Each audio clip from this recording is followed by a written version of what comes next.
Assalamualaikum warahmatullahi wabarakatuh. Perkenalkan, nama saya Nelly Agustina Harahap, NIM 20205000218. Pada kali ini, kami dari kelompok 7 ingin membahas tentang filsafat ilmu. Baiklah, Assalamualaikum warahmatullahi wabarakatuh. Perkenalkan, nama saya Nur Kasum Hasibuan, NIM 20205000189. Assalamualaikum warahmatullahi wabarakatuh. Perkenalkan, nama saya Mes Harum Nasution, NIM 20205074. Saya dari ruang 2 PGMI. Saya dari kelompok 7 ingin menjelaskan landasan filsafat.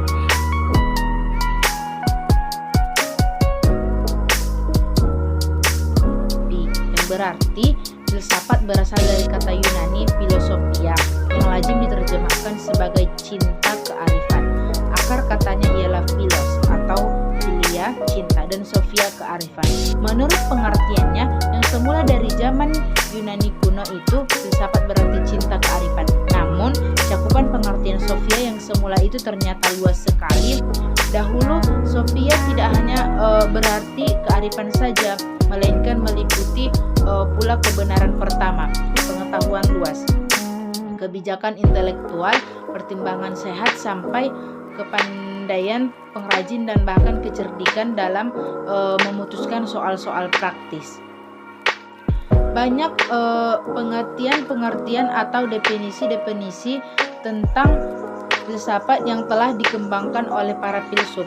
Menurut Merriam-Webster dalam Suformo 1984, secara harafiah, filsafat berarti cinta kebijaksanaan. Maksud sebenarnya adalah pengetahuan tentang kenyataan-kenyataan yang paling umum dan kaidah-kaidah realitas serta hakikat manusia dalam segala aspek perilakunya seperti logika, etika, estetika, dan teori pengetahuan. Menurut Surajio, secara etimologi, kata filsafat yang dalam bahasa Arab dikenal dengan istilah falsafah dan dalam bahasa Inggris dikenal dengan istilah filosofi adalah dari bahasa Yunani. Filosofia terdiri atas kata philein yang berarti cinta dan sophia yang berarti kebijaksanaan. Sehingga secara etimologi istilah filsafat berarti cinta kebijaksanaan dalam arti yang sedalam-dalamnya. Dengan demikian, seorang filsuf adalah pecinta atau pencari kebijaksanaan. Secara terminologi, menurut Surajio 2010, filsafat adalah ilmu pengetahuan yang menyelidiki segala sesuatu yang ada secara mendalam dengan menggunakan akal sampai pada hakikatnya. Filsafat bukan mempersoalkan gejala-gejala atau fenomena, tetapi yang dicari adalah hakikat dari sesuatu fenomena. Hakikat adalah suatu prinsip yang menyatakan sesuatu adalah sesuatu itu adanya. Filsafat mengkaji sesuatu yang ada dan yang mungkin ada secara mendalam dan menyeluruh. Jadi, filsafat merupakan induk segala ilmu. Susanto 2011 menyatakan bahwa menurut istilah, filsafat adalah ilmu pengetahuan yang berupaya mengkaji tentang masalah-masalah yang muncul dan berkenaan dengan segala sesuatu, baik yang sifatnya materi maupun imateri, secara sungguh-sungguh guna menemukan hakikat sesuatu yang sebenarnya, mencari prinsip-prinsip kebenaran serta berpikir secara rasional, logis, mendalam, dan bebas sehingga dapat dimanfaatkan untuk membantu menyelesaikan masalah-masalah dalam kehidupan manusia. Kalau menurut tradisi filsafat dari zaman Yunani kuno, orang yang pertama memakai istilah filosofia dan filosofos ialah Pythagoras, yakni seorang ahli matematika yang kini lebih terkenal dengan dalilnya dalam geometri, yang menetapkan menganggap dirinya filosofos atau pecinta kearifan. Baginya kearifan yang sesungguhnya hanyalah dimiliki semata-mata oleh Tuhan. Selanjutnya orang yang oleh para penulis sejarah filsafat diakui sebagai bapak filsafat ialah Thales. Ia merupakan seorang filsuf yang mendirikan aliran filsafat dalam semesta atau kosmos dalam perkataan Yunani. Menurut Menurut aliran filsafat kosmos, filsafat adalah sesuatu penelaahan terhadap alam semesta untuk mengetahui asal mulanya, unsur-unsurnya, dan kaidah-kaidahnya. Menurut sejarah kelahiran, istilah filsafat terwujud sebagai sikap yang ditauladankan oleh Socrates, yaitu sikap seorang yang cinta kebijaksanaan yang mendorong pikiran seseorang untuk terus-menerus maju dan mencari keputusan pikiran, tidak merasa dirinya ahli, tidak menyerahkan kepada kemalasan terus-menerus mengembangkan kenalannya untuk mendapatkan kebenaran. Baiklah, pertama kami akan membahas tentang filsafat ilmu.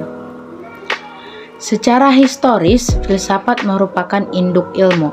Dalam perkembangannya, ilmu makin terspesifikasi dan mandiri.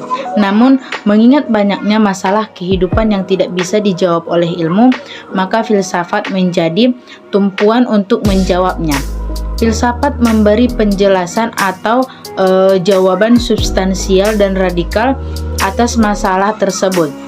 Sementara ilmu terus mengembangkan dirinya dalam batas-batas wilayahnya dengan tetap dikritisi secara radikal. Proses atau interaksi tersebut pada dasarnya merupakan bidang kajian filsafat ilmu. Oleh karena itu, filsafat ilmu dapat dipandang sebagai upaya menjembatani jurang pemisah antara filsafat dengan ilmu, sehingga ilmu tidak menganggap rendah pada filsafat, dan filsafat tidak memandang ilmu sebagai suatu pemahaman atas alam secara dangkal.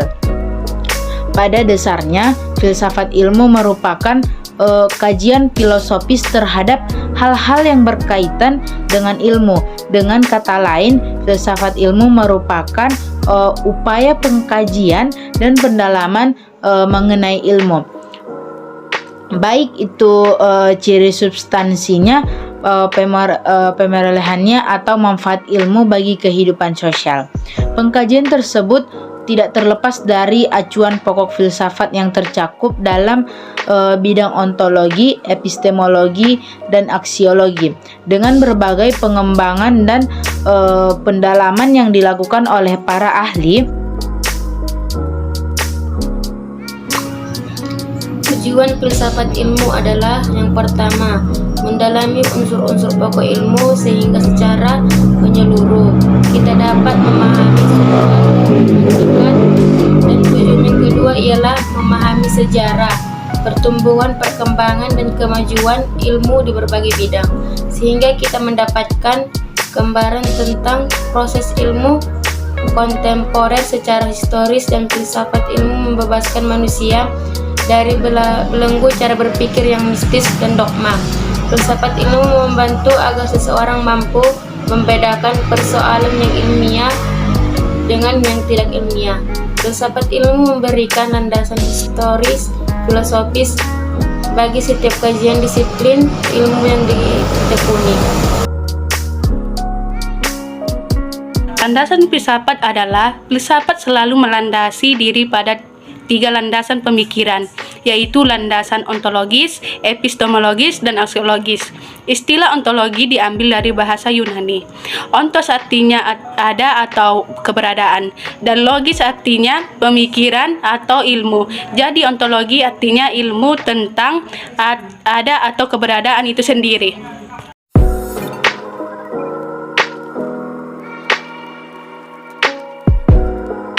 Baiklah, pembahasan selanjutnya yaitu sejarah perkembangan ilmu.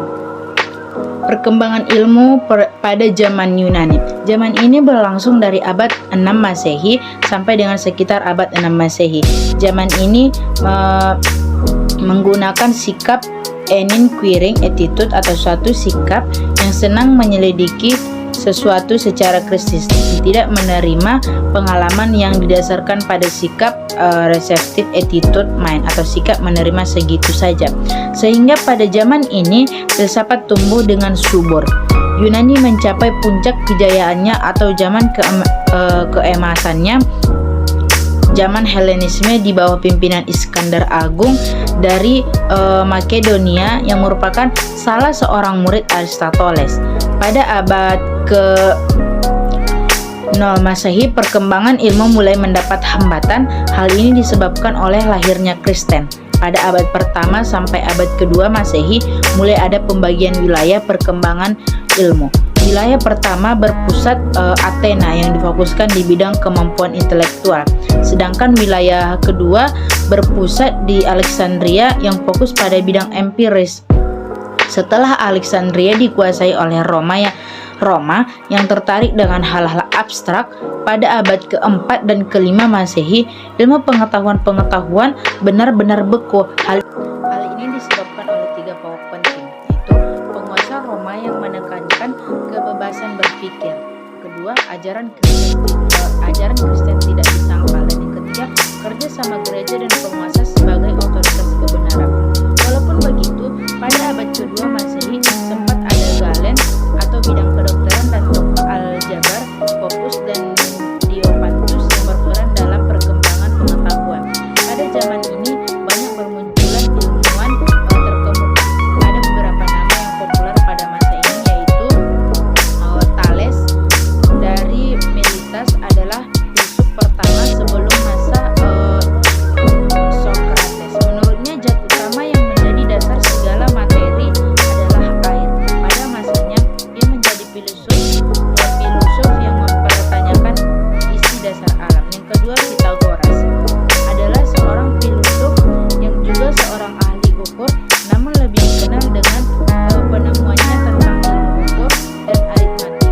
Beliau juga dikenal sebagai bapak bilangan, dan salah satu peninggalan Pythagoras yang terkenal adalah teorema Pythagoras. Selain itu, dalam ilmu ukur dan aritmatika ia berhasil menyumbang teori tentang bilangan, pembentukan benda, dan menemukan antara nada dengan panjang dawan. Socrates adalah filsuf dari Athena.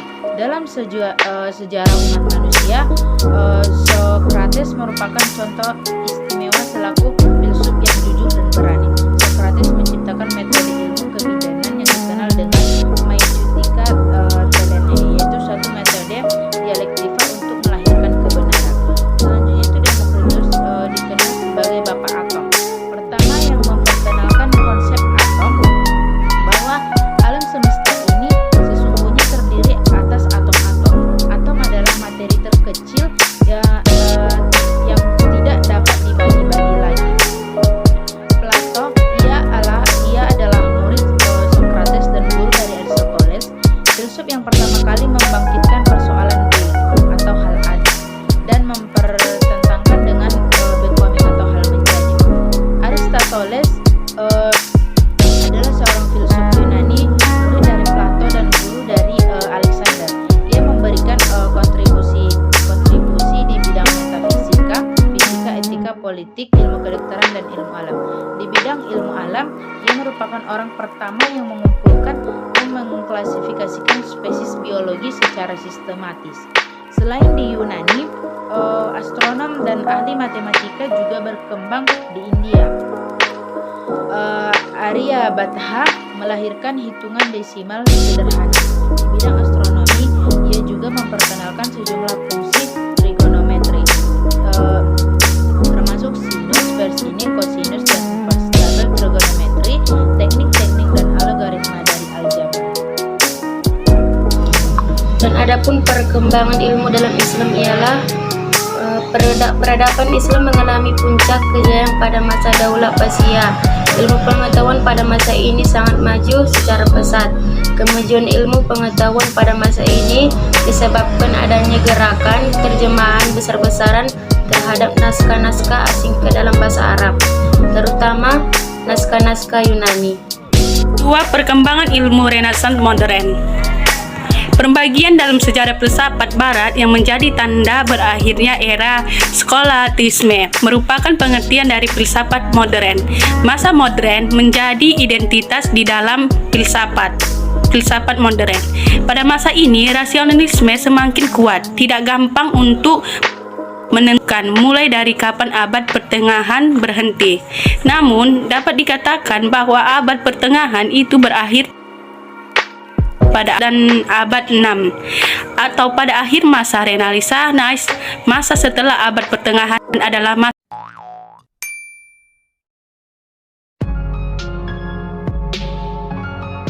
Baiklah, selanjutnya kita akan membahas tentang hakikat pengetahuan. Jadi,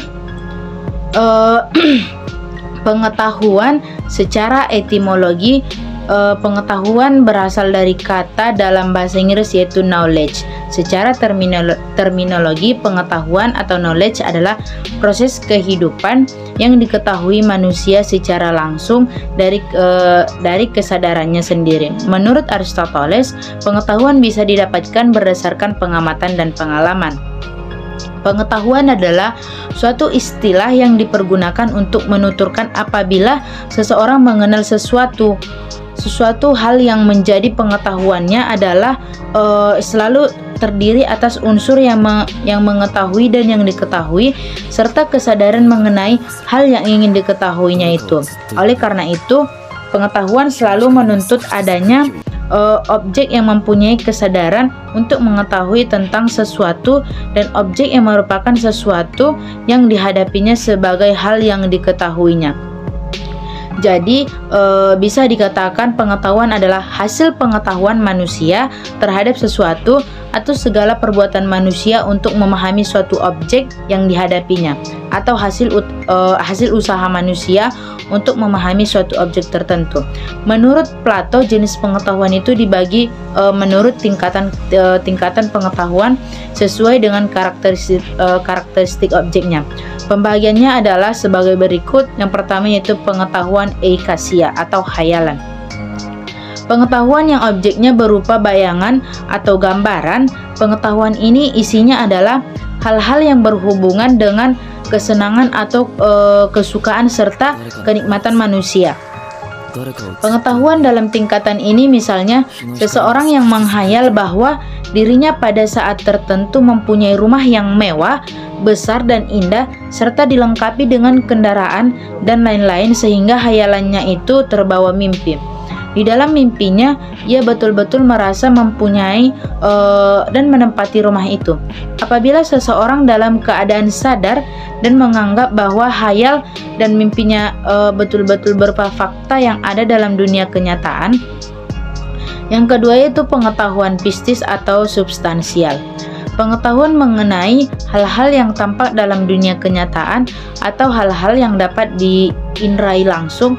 Objek pengetahuan pistis biasanya disebut zoya karena isi pengetahuan semacam ini mendekati suatu keyakinan atau kepastian yang bersifat sangat pribadi atau kepastian subjektif, dan pengetahuan ini mengandung nilai kebenaran apabila mempunyai syarat-syarat yang cukup bagi suatu tindakan mengetahui, misalnya mempunyai pengendaraan yang baik, pendengaran yang baik atau penglihatan yang normal serta indera yang normal. Yang ketiga itu pengetahuan dianoia atau matematik. Pengetahuan ini adalah tingkatan yang ada di dalamnya. Sesuatu tidak hanya terletak pada bagaimana cara berpikirnya. Contoh yang dituturkan oleh Plato tentang pengetahuan ini ialah para ahli matematika atau geometri, di mana objeknya adalah matematika, yakni sesuatu yang harus diselidiki dengan akal budi dengan melalui gambar-gambar diagram, kemudian ditarik hipotesis. Hipotesis ini diolah terus hingga sampai pada kepastian.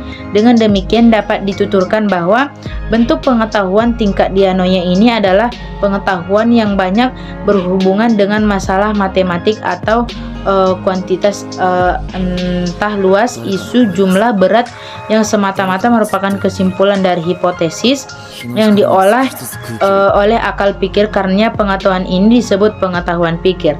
Pengetahuan selanjutnya adalah pengetahuan noesis atau filsafat.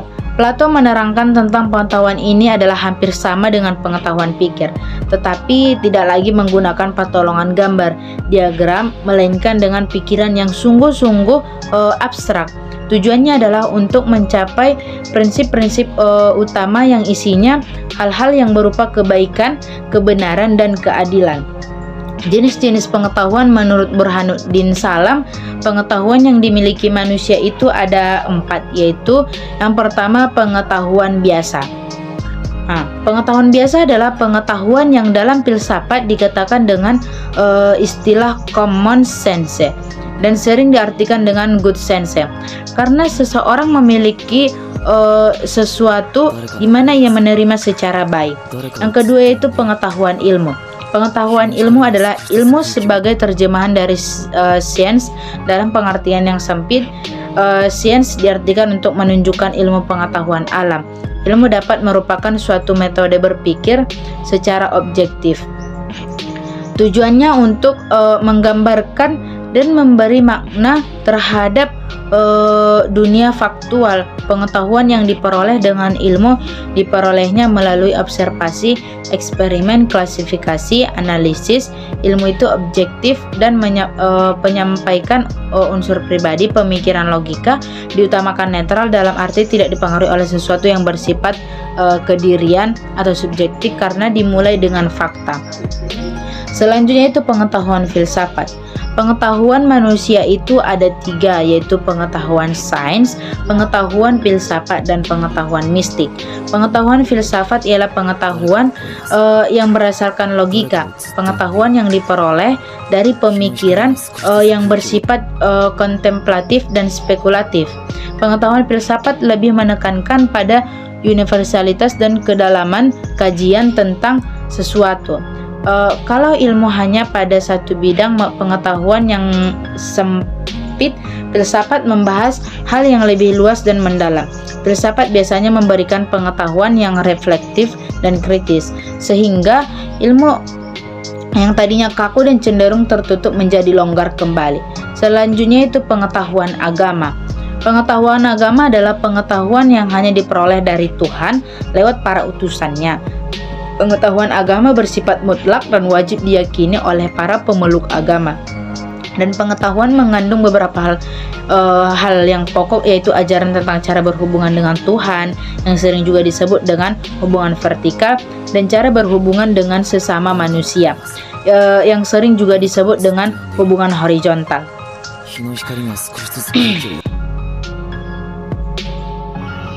Dan adapun hakikat sumber pengetahuan ialah bagi aliran idealisis, hakikat dari pengetahuan adalah ide yang mendasari asal segala ilmu menjadi tumbuh dan berkembang.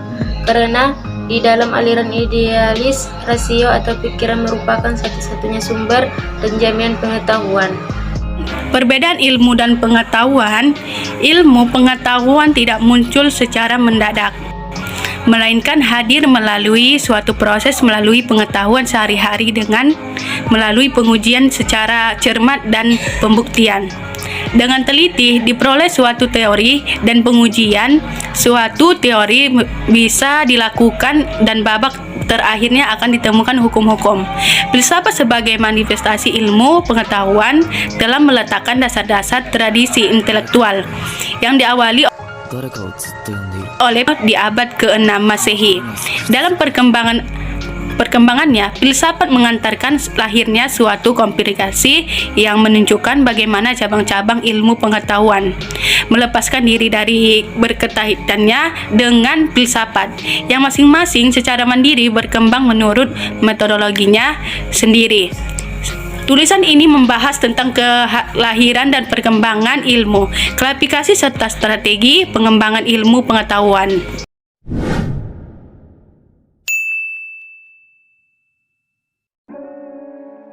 Baiklah, masuklah kita kepada pembahasan yaitu ontologi.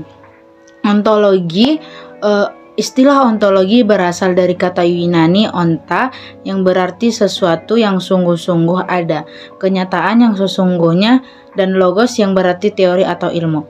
Ontologi mempelajari keberadaan dalam bentuknya yang paling abstrak. Ontologi merupakan cabang filsafat yang membicarakan tatanan dan struktur kenyataan dalam arti luas. Pengertian secara umum pada ontologi adalah bagian dari bidang filsafat yang mencoba mencari hakikat dari sesuatu. Pengertian ini menjadi melebar dan dikaji secara tersendiri menurut lingkup cabang-cabang keilmuan tersendiri. Namun pengertian ontologi ini menjadi sangat beragam dan berubah sesuai dengan berjalannya waktu. Sebuah ontologi juga dapat diartikan sebuah struktur hierarki dari istilah untuk menjelaskan sebuah domain yang dapat digunakan sebagai landasan untuk sebuah knowledge. Di antara contoh pemikiran ontologi adalah pemikiran Thales yang berpendapat bahwa airlah yang menjadi ultimate substance yang mengeluarkan semua benda.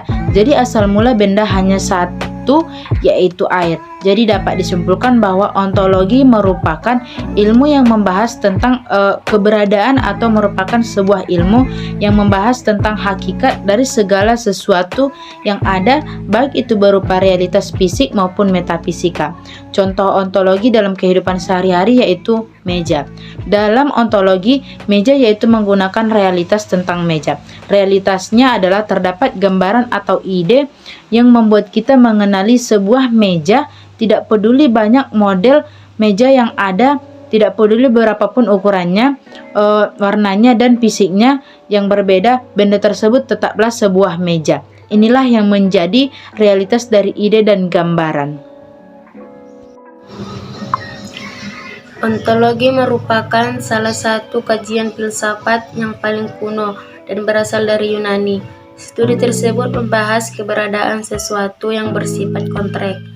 Tokoh Yunani yang memiliki pandangan yang bersifat ontologis dikenal seperti Thales, Plato, dan Aristoteles. Pada masanya kebanyakan orang belum membedakan antara penampakan dengan kenyataan. Thales terkenal sebagai filsuf yang pernah sampai pada kesimpulan bahwa air merupakan substansi terdalam yang merupakan asal mula segala sesuatu. Metafisika adalah cabang filsafat yang berkaitan dengan proses analitis atas hakikat fundamental mengenai keberadaan dan realitas yang menyertainya.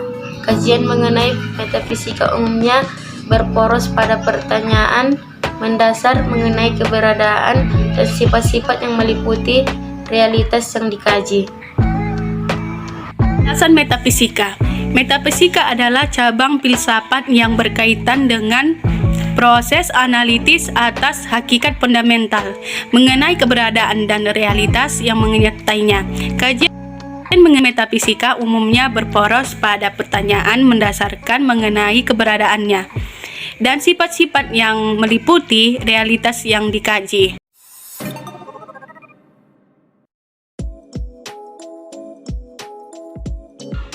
Baiklah, pembahasan selanjutnya yaitu epistemologi. Epistemologi berasal dari bahasa Yunani episteme dan logos. Episteme biasa diartikan pengetahuan atau kebenaran, dan logos diartikan pikiran, kata atau teori. Secara etimologi, epistemologi dapat diartikan teori pengetahuan yang benar, dan lazimnya hanya disebut teori pengetahuan yang dalam bahasa Inggrisnya menjadi theory of knowledge. Epistemologi atau ma'rifah dalam bahasa Arab mempunyai banyak penggunaan, tetapi lazimnya berarti pengetahuan atau knowledge, kesadaran atau awareness, dan informasi. Ada kalanya digunakan dalam arti pencerahan khusus. Kadang-kadang juga dipakai dalam arti ilmu yang sesuai dengan kenyataan dan melahirkan kepastian dan keyakinan. Pengetahuan yang menjadi pokok bahasan epistemologi boleh jadi mempunyai salah satu pengertian tersebut atau pengertian lainnya. Pembahasan mengenai epistemologi tidak terbatas pada satu jenis pengetahuan. Konsep pengetahuan merupakan salah satu konsep paling jelas dan nyata. Epistemologi dapat didefinisikan sebagai bidang ilmu yang membahas pengetahuan manusia dalam berbagai jenis dan ukuran kebenaran. Metode-metode untuk memperoleh pengetahuan yaitu pertama, empirisme adalah suatu cara metode dalam filsafat yang mendasarkan cara memperoleh pengetahuan dengan melalui pengalaman. Yang kedua yaitu rasionalisme. Paham ini berpendirian bahwa sumber pengetahuan terletak pada akal, bukan karena rasionalisme mengingkari nilai pengalaman, melainkan pengalaman paling dipandang sebagai jenis perangsang bagi pikiran. Yang ketiga itu fenomenalisme. Bagi penganut fenomenalisme, empirisme benar bila berpendapat bahwa semua pengetahuan didasarkan pada pengalaman. Meskipun benar hanya untuk sebagian, tetapi para penganut rasionalisme juga benar karena akal memaksakan bentuk-bentuknya sendiri terhadap barang sesuatu serta pengalaman. Bapak fenomenalisme adalah Immanuel Kant. Sifat epistemologi yang pertama itu secara kritis, mempertanyakan atau menguji cara kerja dalam kegiatan kognitif manusia. Yang kedua itu secara normatif, menentukan tolak ukur atau norma penalaran tentang kebenaran pengetahuan. Yang ketiga itu secara evaluatif, menilai apakah suatu teori pengetahuan dapat dipertanggungjawabkan dan dijamin kebenarannya secara logis dan akurat. Pengertian epistemologi atau teori pengetahuan ialah cabang filsafat yang berurusan dengan hakikat dan lingkup pengetahuan, pengandaian dan dasar-dasarnya serta pertanggungjawaban atas pernyataan mengenai pengetahuan yang dimiliki. Epistemologi. Epistemologi memiliki fungsi dalam filsafat ilmu, yaitu sebagai landasan tindakan manusia di kesehariannya, dasar pengembangan ilmu, pengetahuan, dan sebagai sarana mengetahui kebenaran pengetahuan.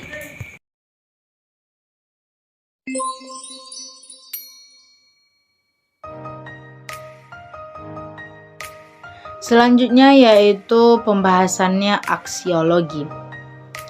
Jadi, istilah aksiologi berasal dari perkataan aksios dalam bahasa Yunani yang berarti nilai dan logos yang berarti ilmu atau teori. Jadi, aksiologi adalah teori tentang nilai. Nilai yang dimaksud adalah sesuatu yang dimiliki manusia untuk melakukan berbagai pertimbangan tentang apa yang dinilai. Teori tentang nilai yang dalam filsafat mengacu kepada permasalahan etika dan estetika. Aksiologi adalah ilmu pengetahuan yang menyelidiki hakikat nilai, yang umumnya ditinjau dari sudut pandang kefilsafatan.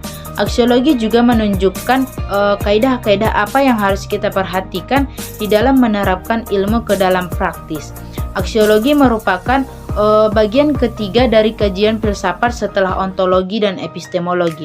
Jika dalam kajian ontologi mempertanyakan tentang objek apa yang akan ditelaah, dan pada kajian epistemologi berkaitan dengan bagaimana asal, sifat, dan jenis pengetahuan, sedangkan aksiologi ini merupakan cabang filsafat yang mempertanyakan bagaimana manusia menggunakan dan memanfaatkan ilmunya. Sebagai salah satu cabang filsafat ilmu, aksiologi membicarakan tentang nilai dari guna dari ilmu, yang secara umum memiliki kesamaan dengan nilai kegunaan untuk kemaslahatan atau kebaikan umat manusia dan permasalahan kemanusia, terutama dalam meningkatkan martabat manusia yang mengarah kepada kemajuan peradaban manusia dengan tidak mengabaikan nilai-nilai kelurahan budi pekerti dan karakter bangsa suatu negara. Sebagai bagian dari ilmu filsafat, aksiologi secara formal baru muncul pada sekitar abad ke-19. Aksiologi menurut beberapa ahli, yang pertama yaitu menurut Jujun S. Surya Sumantri mengartikan aksiologi sebagai teori nilai yang berkaitan dengan kegunaan dari pengetahuan yang diperoleh. Menurut Bramel, aksiologi terbagi dalam 3 bagian. Pertama yaitu moral conduct, yaitu tindakan moral. Bidang ini melahirkan disiplin khusus, yakni etika. Kedua, estetik expression, yaitu ekspresi keindahan. Bidang ini melahirkan keindahan.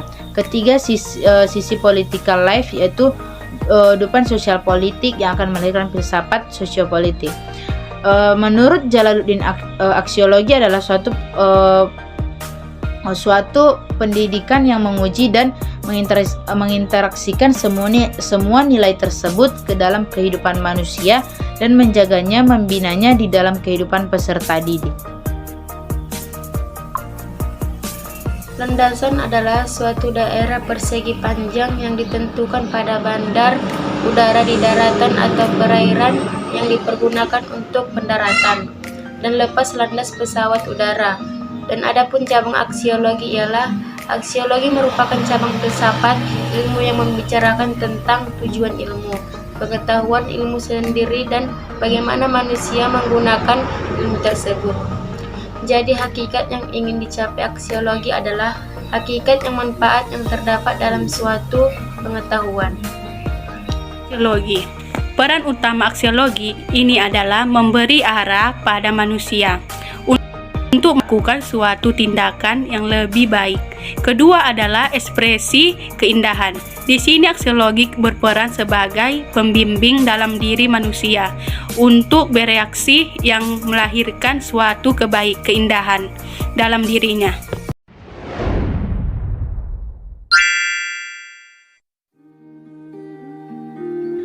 Pembahasan selanjutnya yaitu struktur ilmu pengetahuan. Pertama yaitu metode ilmiah. Untuk menghasilkan sesuatu yang benar diperlukan metode atau prosedur yang benar pula. Metode ilmiah merupakan prosedur dalam mendapatkan pengetahuan yang disebut ilmu. Jadi, ilmu merupakan pengetahuan yang didapatkan melalui metode ilmiah. Tidak semua pengetahuan disebut ilmu, sebab ilmu merupakan pengetahuan yang cara mendapatkan harus memenuhi syarat-syarat tertentu.